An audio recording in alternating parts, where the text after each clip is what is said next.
Sekiro is considered by many to be the hardest FromSoft game of all time, but for me, I think it may have actually been the easiest. Prior to accepting this challenge of platinuming the game, I never played it. But now that I have fully played the game, I have to say Sekiro is very easily rivaling Bloodborne for my favorite FromSoft game of all time. Now, Sekiro has a whole 34 trophies. Most of these are for killing bosses, but some of them are for getting the skills, getting the prosthetic tools upgraded, all that. This entire journey was streamed live over on my Twitch channel and right here on YouTube. Let's get right into the trophy hunting. We got our very first trophy by simply getting our sword Kusubimaru from the Divine Air, which this would end up being our weapon throughout the entire journey. After Genichiro cut our arm off, we would get our next trophy in the form of receiving the Shinobi prosthetic. Now this tool would be one of the most important parts of this run and easily could not have done it without it. Our third trophy is actually an incredibly simple trophy. All we had to do was get killed and then we resurrected for the first time. The first boss related trophy was for defeating Gyobu Onawa. I might be saying that wrong.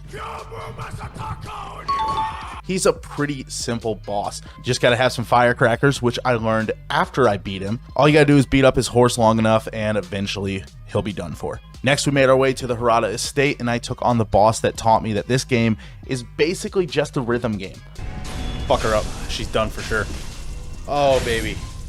Thank you. After defeating Lady Butterfly, we grabbed our fifth trophy of this run. Next, we ran into the Memorial Mob Merchant, which gave us our next trophy, and it gave us the firecrackers that we could have used on Gyobu. However, I messed up on that end. Finally, it was time for the rematch of the century, Sekiro versus Genichiro Ashina. After beating all three of his phases, we grabbed yet another boss-related trophy, and then it was time for the most frustrating trophy I can think of. The folding screen monkeys are a massive pain in the ass.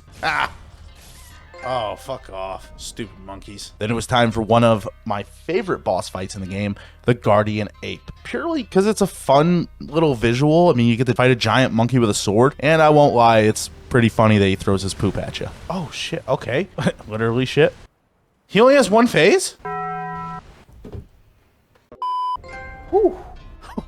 Went through and made sure we fought Owl, but before we did that, I grabbed every prosthetic tool for our 10th trophy. Now, beating Owl was a bit of a challenge, but he was far from the most difficult boss in the game. Oh my god. Oh, holy shit. Also, I really wish that the Great Serpent was an actual fight instead of just dropping onto his head, because that's one of the most visually cool enemies in the game. Next, we fought the Guardian Ape again, and this time we made sure to sever his ties to immortality. We grabbed the final ninjutsu technique for that trophy, and after the big rope man kidnapped us, what? Took us to the Fountainhead Palace, we got the Ashina Traveler trophy. That is for traveling to all areas in the game. Once in the Fountainhead Palace, we went ahead and defeated the true corrupted monk. Oh, thank you. Poisoned a big fish and then maxed out our healing gourd for our next three trophies. Then it was time for the Divine Dragon. Normally this fight's pretty easy as it's a gimmick fight, but I have the worst RNG that I've ever seen. Oh shit, okay.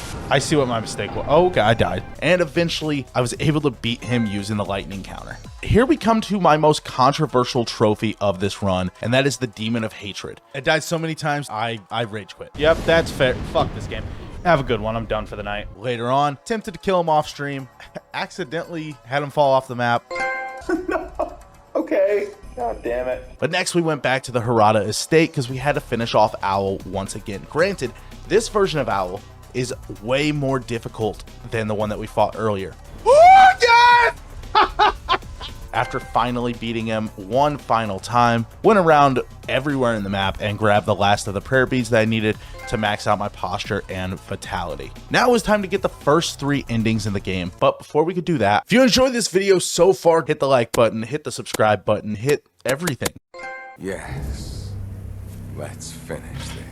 I had to beat the hardest boss in the game, Sword Saint Ishin Ashina. Now this boss filled me with rage, but when it came down to it, I finally pulled off the impossible with 1 HP in a dream. Oh my god, it's over! Get fucked, you son of a bitch! After defeating him, we knocked out the Immortal Severance ending first, which has Wolf killing Kuro and then becoming the next sculptor. Then we ran through the Purification ending, which has Wolf killing himself and allowing Kuro to become a human. And then finally, the return ending, which I think might be my favorite ending. Kuro and the divine child of the rejuvenating waters become one, and we all live happily ever after, heading west and possibly setting up a sequel. The next 4 trophies are all about grinding. The first 2 of them had me maxing out a single prosthetic tool and a single combat style, and then the next 2 I had to max out every single prosthetic tool, and we had to get every single skill in the game. Now this led me through many New Game Plus cycles just to get the XP needed. And now the final 4 trophies of the game. It was time for the Shura ending. We decided to turn on Kuro and obey the Iron Code, and with this I had to defeat both Lady Emma